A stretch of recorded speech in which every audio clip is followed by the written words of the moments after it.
संविधान दिवस के मौके पर छतरपुर में आजाद समाज पार्टी आसपा ने एक बड़ा शक्ति प्रदर्शन किया। पार्टी के पूर्व जिलाध्यक्ष गजेंद्र उर्फ सनी अहरवाल ने सर्किट हाउस में प्रेस वार्ताकार एससी एसटी और ओबीसी वर्ग पर हो रहे अत्याचारों को लेकर पुलिस प्रशासन को सख्त चेतावनी दी। साथ ही उन्होंने बाबा बागेश्वर धाम द्वारा निकाली जा रही हिंदू राष्ट्र बनाने की यात्रा पर भी करारा हमला बोला। आसपा के पूर्व जिलाध्यक्ष गजेंद्र उर्फ सनी अहरवाल ने बुधवार 26 नवंबर को आयोजित प्रेस वार्ता में कहा कि जिले में लगातार इन कमजोर वर्गों पर घटनाएं हो रही हैं, लेकिन पुलिस प्रशासन तत्काल और निष्पक्ष कार्रवाई नहीं कर रहा है। उन्होंने पुलिस प्रशासन को चेतावनी देते हुए कहा कि यदि मामलों में जल्द कार्रवाई नहीं हुई तो पार्टी बड़ा आंदोलन करने के लिए बाध्य होगी। प्रेस वार्ता के समापन के बाद आजाद समाज पार्टी के कार्यकर्ताओं ने छतरपुर शहर के विभिन्न मार्गों से संविधान यात्रा निकाली। यह यात्रा पन्ना नाके पर समाप्त हुई, जहां पर डॉक्टर भीमराव अंबेडकर की प्रतिमा पर माल्यार्पण कर उन्हें श्रद्धांजलि दी गई। इस दौरान प्रदेश सचिव दलजीत सिंह लोधी, युवा मोर्चा कार्यकारी अध्यक्ष ओम प्रकाश जाटव समेत पार्टी के अन्य पदाधिकारी और कार्यकर्ता बड़ी संख्या में मौजूद रहे।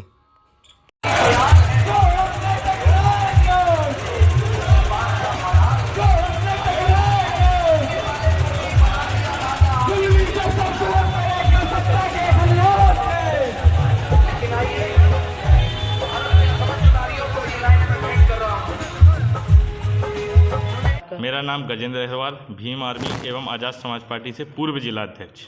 आज किस उपलक्ष्य में आपने प्रेस वार्ता रखी? आज प्रेस वार्ता संविधान दिवस के उपलक्ष्य में रखी है। सभी देशवासियों एवं क्षेत्रवासियों को संविधान दिवस की हार्दिक हार्दिक शुभकामनाएं।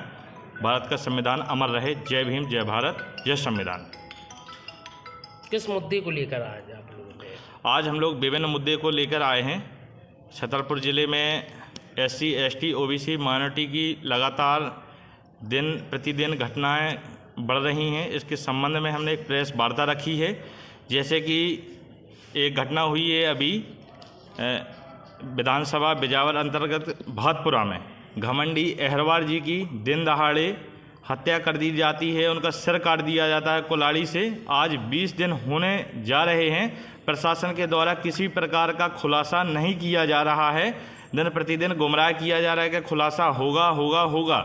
आज भी समाज के कुछ लोग SP ऑफिस का घेराव करने के लिए आए थे। उसी समय SDOP महोदय के द्वारा बोला गया कि 2 दिन के अंदर अंदर हम इसकी अपराधी को पकड़ लेंगे। तो हम लोग अभी 2 दिन का SDOP साहब ने वक्त मोहलत मांगी है, तो 2 दिन का हम लोग इंतज़ार कर रहे हैं। और एक घटना ग्राम कटारा में हुई है नीलेश पाल की, जिसमें नीलेश पाल की हत्या करके उसको रोड में फेंक दिया गया है। और पुलिस प्रशासन के द्वारा आरोप ये लगाया गया है कि यह हत्या, लड़की की हत्या पिता ने की है।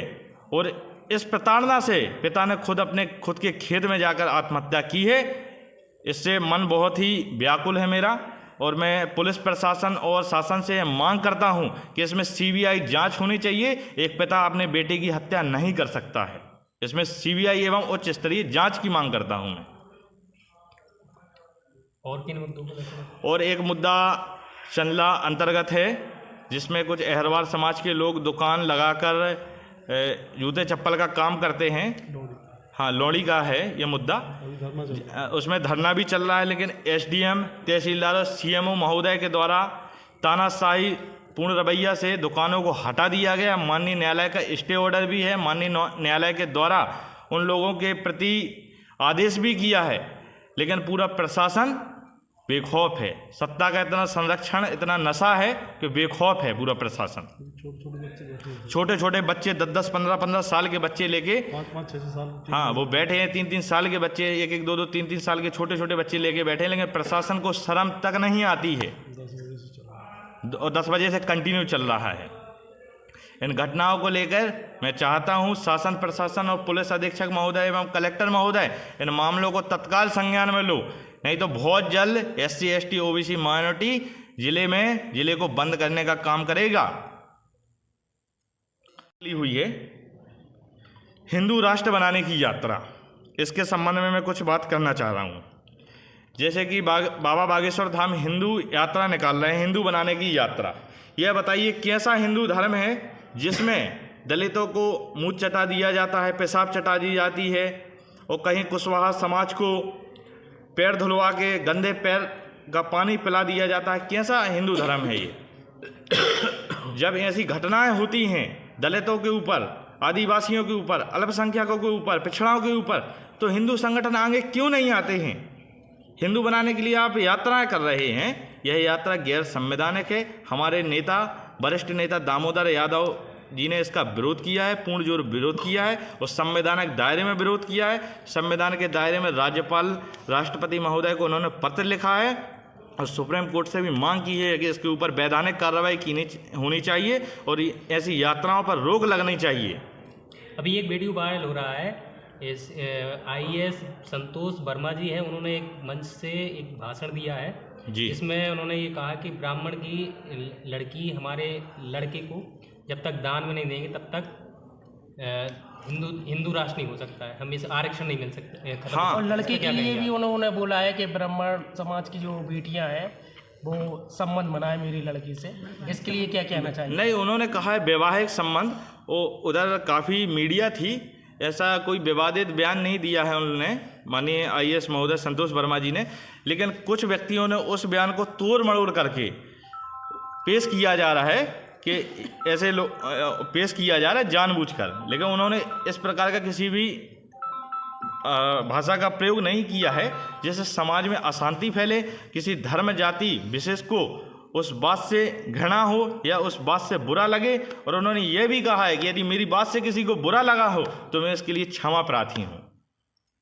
जैसा के लिए जो यात्रा निकाली है और हिंदू भाई का नारा दे रहे हैं, तो आप कैसा हिंदू राष्ट्र चाहते हैं? आप? नहीं, हम हिंदू राष्ट्र नहीं चाहते हैं, हम धर्मनिरपेक्ष देश चाहते हैं।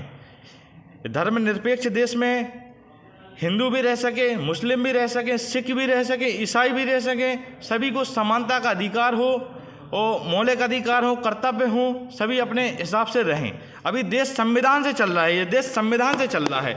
इस संविधान से देश चलने में उनको क्या दिक्कत है? क्या दिक्कत जा रही है? वो कहते हैं मुसलमानों को कायदे में रहोगे, फायदे में रहोगे। हम कह रहे हैं उनसे कि हम जिस दिन 85% एक हो जाएंगे तो उस दिन हम कहते हैं कि आप कायदे में रहोगे तो बाबा जी आप फायदे में भी रहोगे। तो आपकी नज़र में हिंदू राष्ट्र की विशेषताएं क्या है? मतलब क्या अगर हिंदू राष्ट्र बन जाएगा तो क्या आप लोगों को क्या नुकसान होने वाला है? मनुवादी व्यवस्था लागू हो जाएगी, मनुस्मृति लागू हो जाएगी, मनुस्मृति की पूरी जितनी कंडिकाएं हैं वो लागू हो जाएगी। बताइए उसमें महिलाओं को शिक्षा का कहाँ अधिकार है? दलितों को कहाँ अधिकार है? मुसलमानों को कहाँ अधिकार है? देश संविधान से चलता है, देश संविधान से चलेगा, हिंदू राष्ट्र नहीं बनेगा। ऐसे ही यदि देश में इन रैलियों के द्वारा देश में अराजकता फैल रही है, कल के दिन हम लोग भी एक यात्रा निकाल रहे हैं बहुजन राष्ट्र बनाने की यात्रा। क्या प्रशासन और देश के माननीय प्रधानमंत्री जी मोदी जी, राष्ट्रपति महोदय, क्या बहुजन राष्ट्र बनाने के लिए हम लोगों को भी ऐसी पुलिस सुरक्षा मुहैया करा सकती हैं क्या? दूसरे दिन मुस्लिम राष्ट्र बनाने के लिए मुसलमान भाई भी सड़कों पर आएंगे? क्या संभव है? देश संविधान से चल रहा है, देश संविधान से चलना चाहिए और चलता रहेगा।